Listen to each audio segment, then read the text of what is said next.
You're having a heart attack right now as we speak, a massive one, so we have to act pretty quickly. I just wish I wasn't so hungover. I'm kidding. What? I'm gonna go get all glammed up for our big date, and I'll see you in the OR. Look at me. Everything's gonna be fine, all right? Good, all right. He's not gonna make it. Clerks 3 is the product of an egoless filmmaker with nothing to lose. While Jay and Silent Bob Reboot was technically Kevin Smith's first feature after miraculously surviving a widowmaker cardiac arrest, Clerks 3 marks his creative reckoning with the life-altering event.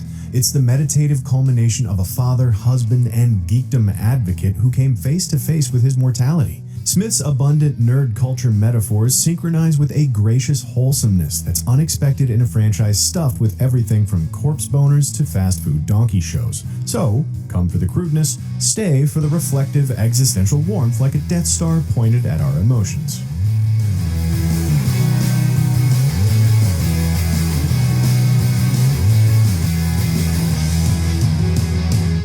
Smith reopens Quick Stop Groceries once more to find Jeff Anderson's Randall and Brian O'Halloran's Dante still behind the register, bickering about Star Wars. Randall's normal routine, however, is interrupted by an unexpected force, what's classified as a widowmaker heart attack. You know, the exact condition Smith himself conquered. With a new outlook on life, Randall decides his second chance shouldn't be wasted and enlists Dante to help him produce an autobiographical movie based on their exploits as convenience store clerks. Sound familiar? It should.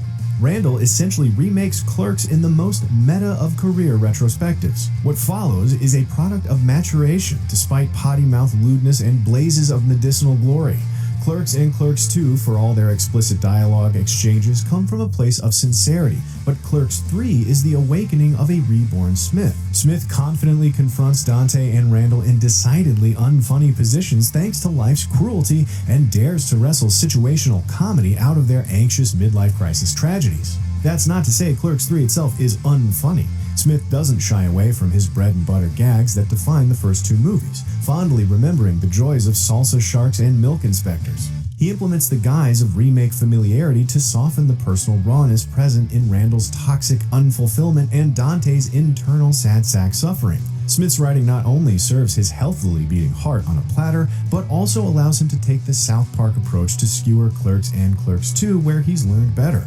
He closes the chapter on his most beloved franchise sandbox, but not without saying an appropriate goodbye. Smith's adopted mantra of making movies for himself is the key to Clerks 3, fighting back against the demands of studio notes that changed the original Clerks ending.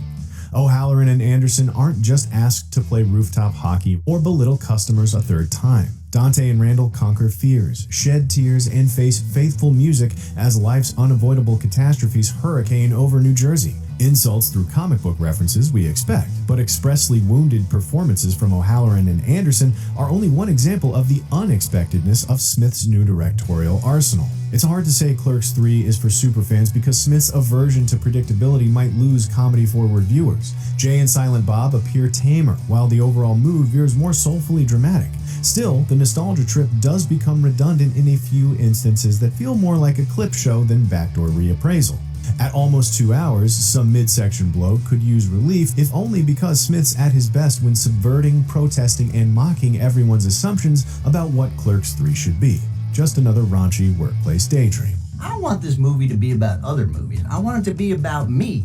Clerks 3 delivers all the inappropriate, cuss-cluttered humor and pot smoke that is Kevin Smith's trademark, but evolves his sentimentality beyond bong-ripping wisdom. The third Clerks installment is a moving ode to working-class nobodies that amplifies Smith's touchstone sincerity above Randall's not-so-passive aggression or Jay's lit-for-days attitude.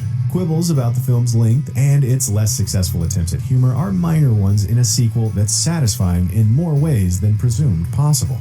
For more on Clerks 3, watch Kevin Smith explain how his heart attack inspired the movie, and for everything else,